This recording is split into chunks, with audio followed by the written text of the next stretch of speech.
Our programs offer many languages. Please visit suprememastertv.com/schedule. Nos programmes offrent plusieurs langues. Veuillez visiter suprememastertv.com/schedule.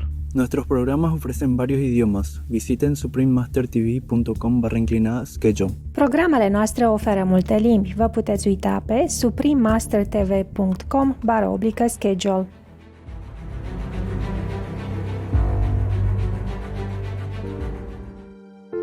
To me, it's as if nature has said, you now understand what's going on. You now know you have to bring back life. Okay? That's the only way you are going to survive. Otherwise, you are also going to die. Climate Crisis, Countdown to Year Zero, Part 4 of 7. Continue watching to find out more. Nohin mooie dag means have a beautiful day in Dutch, the official language of Bonaire. I'm Laura. The people of Bonaire wish that you would come to visit our beautiful country to enjoy its magnificent scenery, delicious vegan foods, and delightful culture. We wish that you experience an abundance of good things.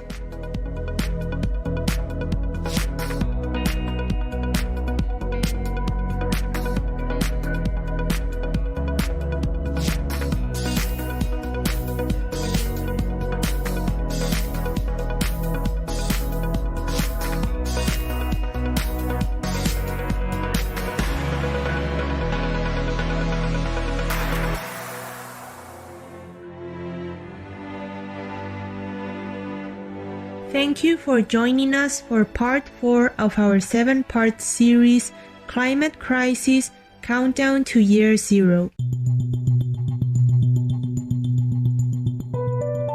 Warning, you might find the content herein disturbing, but the truth must be revealed. In our previous episodes, we learned that at the current rate of destruction of animals and the natural environment, we could annihilate Earth by the year 2026. We also learned that we can save ourselves from this dangerous outcome by making just one small change, adopting a vegan lifestyle. But how can we make this change in such a short period of time? In this episode, we'll learn that one of the most powerful tools for encouraging people to change is social media. On today's program, we'll meet 2 social media animal rights advocates, Mr. Ryuji Chua, a dedicated activist from Los Angeles, California, USA, and Ms. Renee King Sonnen, founder of Rowdy Girl Sanctuary in Wilder, Texas, USA.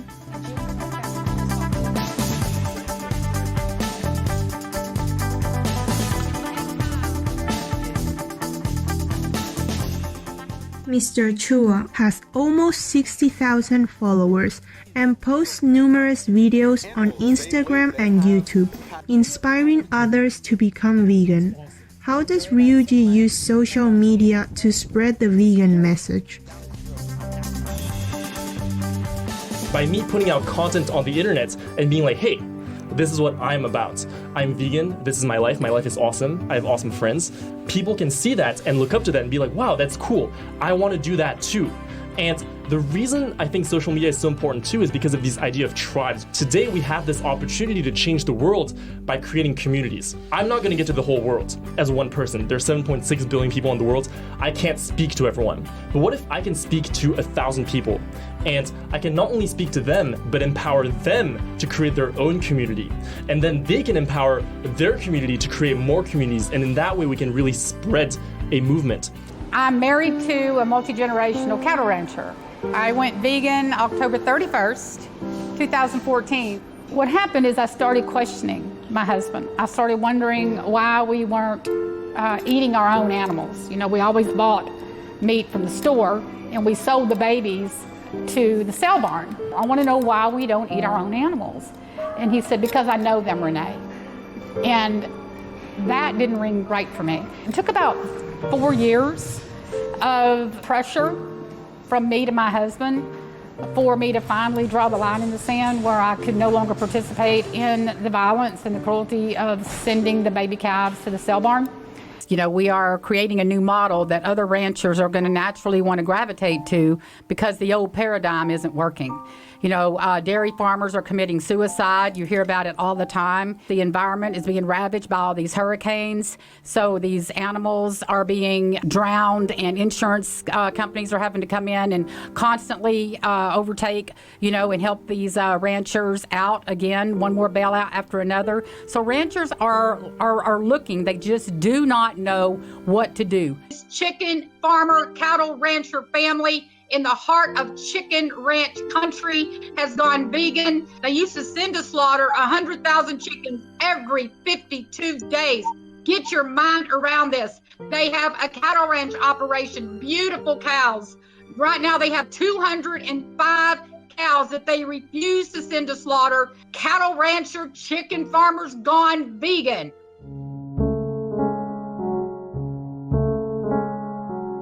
So we are in one of the most biodiverse regions of the world. About 5% of the biodiversity of the planet is supposed to be in this region.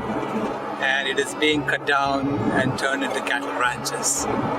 So you can see, you know, cows. It has become like the cattle ranching capital. This is why I think it's important for us to come to Costa Rica and help them reverse this situation so that the biodiversity is preserved.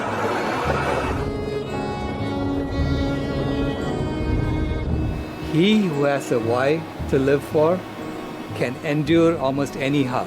This is why the why is so important. If you have been studying what's going on in the environment, the why becomes almost obvious. We know why we have to have a vegan world. In 2009, I was at this sanctuary in the Western Ghats of India. I got the most depressed at that sanctuary because I saw how beautiful nature is. You just leave nature alone and you get back the forest. We just take human beings out. All other species are happy. They create a beautiful forest. They drop their seeds and new trees are born. And here we are, we take everything and we flush it down the toilet somewhere and it goes, you know. So the way we are interacting with nature, it looks like we don't belong. It turns out that in the last 3 million years, the earth has been going through so many glacial periods and interglacial periods. So ice ages. And during an ice age, life struggles to survive. Life literally dies out because it's covered by ice.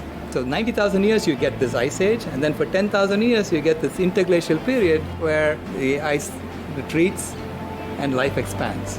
Over the last 12,000 years or so, we came out of the previous ice age and into the current interglacial period. And for the last 10,000 years, the temperature has stayed pretty constant. And the reason is that human beings started burning down forests. And this is what we have done over the last 10,000 years. Unknowingly, we kept the temperature constant over the last 10,000 years. So that the Earth did not go back to an ice age 6,000 years ago. So in that sense, the world as we know it was created 6,000 years ago. That's when humans took over the climate of the planet. And in the last 200 years, we discovered fossil fuels. And we dug them up and we burnt them. So that's also carbon. That's stored carbon from all the trees that lived millions of years ago. So we took them out and we burnt them.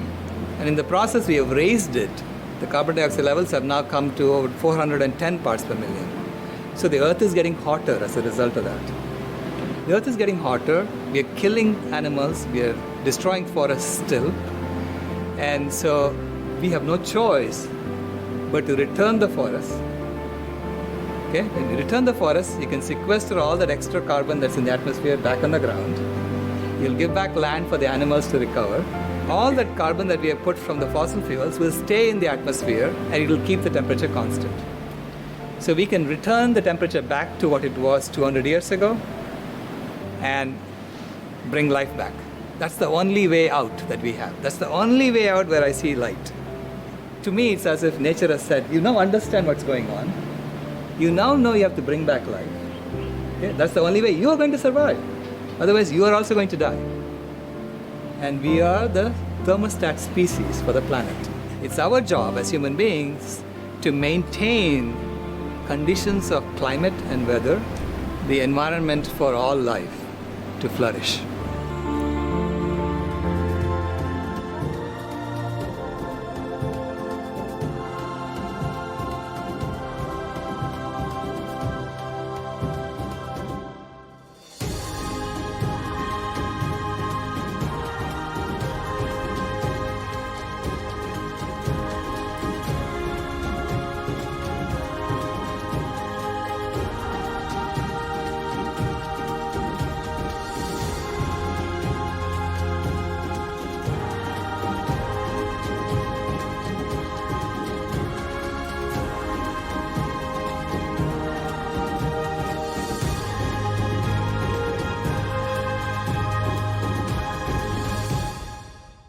Many thanks, Dr. Rao, for reminding us that the future of Earth lies in our hands. We pray that all beings will soon adopt the vegan lifestyle to save our precious planet.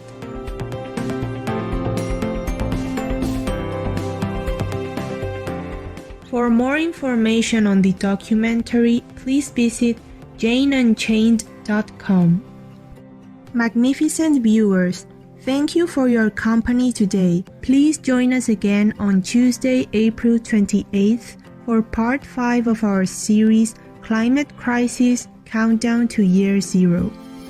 Coming up next is Vima Home Bringing Hope and Love to Benin, part 3 of 3, right after noteworthy news.